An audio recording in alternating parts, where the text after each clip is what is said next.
Hey tutors, I'm going to talk to you a little bit about some ideas that I had for Pablo Picasso this week. In the book, you will find this fractured friend idea, which is pretty neat, but it's very hard to do in a half an hour. So I have some other options that you might want to think about. Drawing the whole friend, if you were going to, it would want to be in something other than paint. So that it doesn't need time to dry before you cut it up. And if you're thinking that this is not what you want to do, we also talked about drawing some types of faces. And I did make the copies bigger for those of you who requested that. I blew these postcards up to about 10 inches tall, almost a whole sheet, so you can show those. So when I started trying to do this, what I found is that it was really, really hard for me, and you can't see this very good because I didn't finish it and I ended up crumpling it up.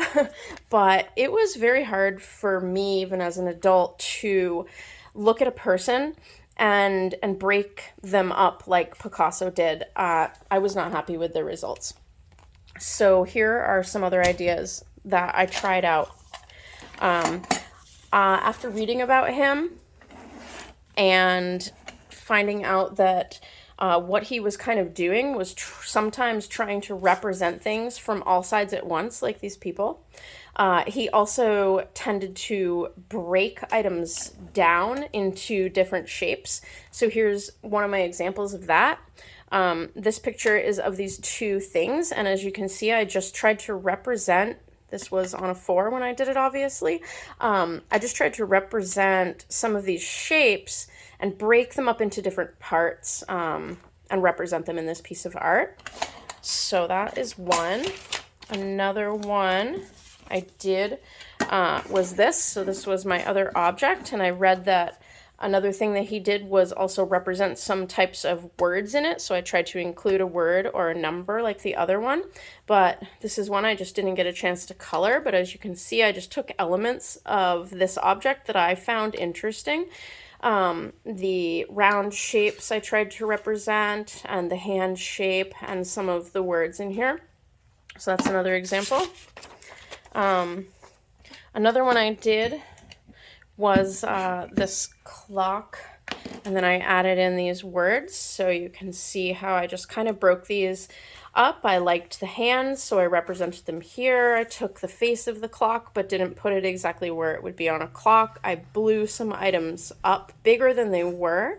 I used the word in my artwork, and then I would go ahead and color this if I wanted. So just for your information, these things that that I'm bringing up now, they did not take me very long to draw. I got stuck on the faces, and I ended up kind of sitting there and wondering how I was going to represent it, and that's not something that I wanted the students doing. So these easier to draw shapes that were simpler than human faces was just, I found that it was a lot easier for me to just pick out shapes that I liked about them.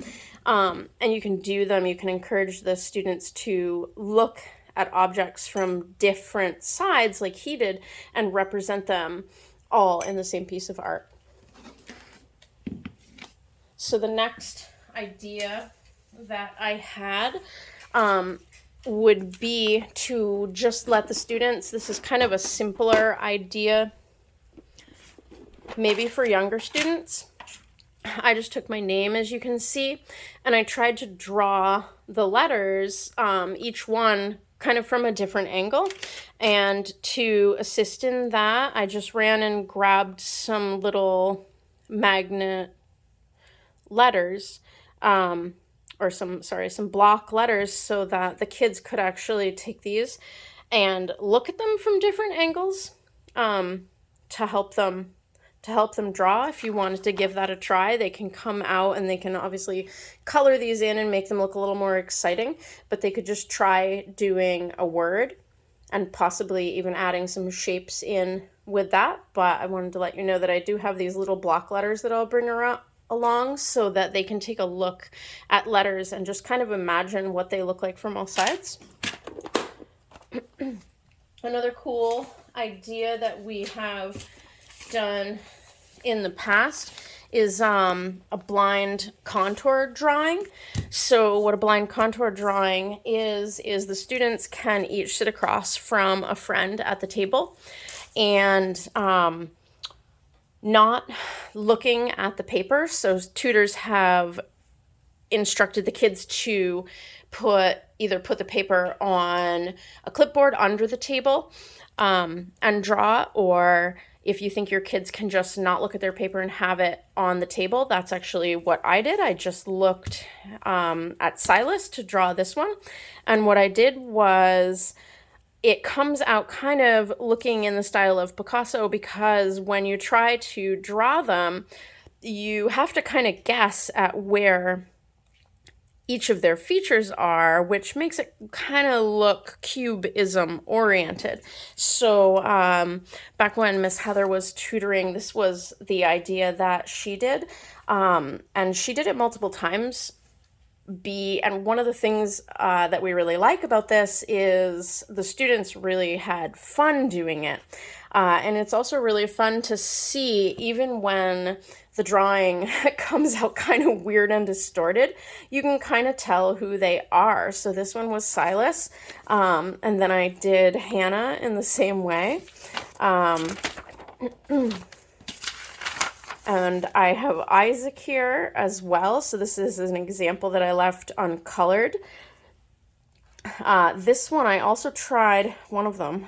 Which one was it? One of the directions in this, Luke came and reminded me that Miss Heather had actually had them draw the faces without picking up the pencil at all. The thing that adds to this, if you're going to color it, is actually the lines going across your drawing. I don't have a good example. I thought that this might be the one I tried to do it with, where you can see that there's some extra lines crossing the drawing. If you go to color it, this will just give you a spot to stop one color and start another, so it gives it that Picasso look. In the spots that I didn't do that, I picked where to stop myself, and that's all. So that's just another option that you can do, but the kids really like this one. One other one that I gave a try was this. This is kind of a neat piece that I saw, but I thought that trying to recreate the whole thing in one class would probably be way too much. So instead, what I tried to do was take one piece of it and represent how he used the shading and things. So you can see on here, I just tried to shade it kind of like he did, and he used these small brush strokes. What I actually used was just a colored pencil that was kind of ground down so that the tip was large, so not ground into a point, but with a flat surface on one side, and I used that to make these lines here and represent that type of picture.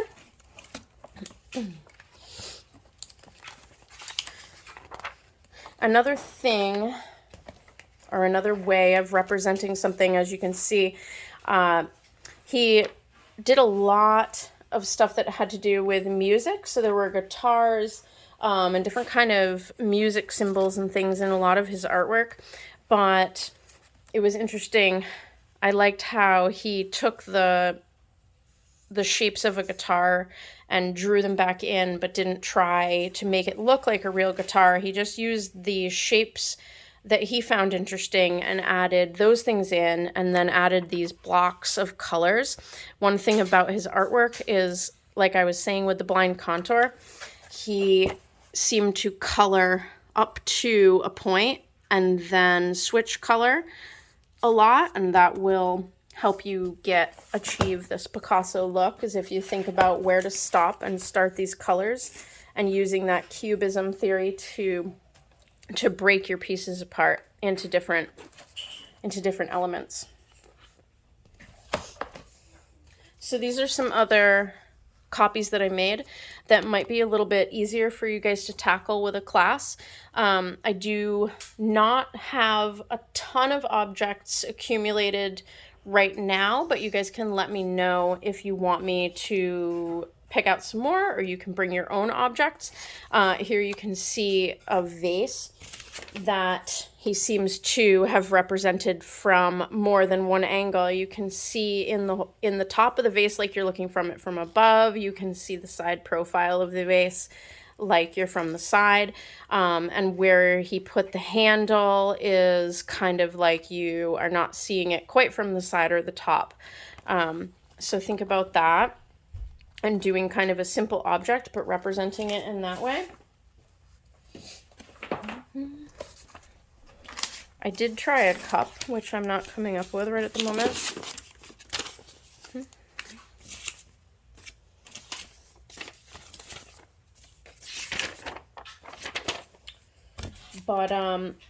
But my advice would maybe be to think about objects rather than faces, just because they're a little bit easier to think about and they're a little bit easier to break down into shapes. The human face is so complex that, like I said, when I even tried to do it, I just had a hard time getting the lines on paper, and I felt like I was spending a lot more time thinking about what I was going to do than actually getting a drawing down.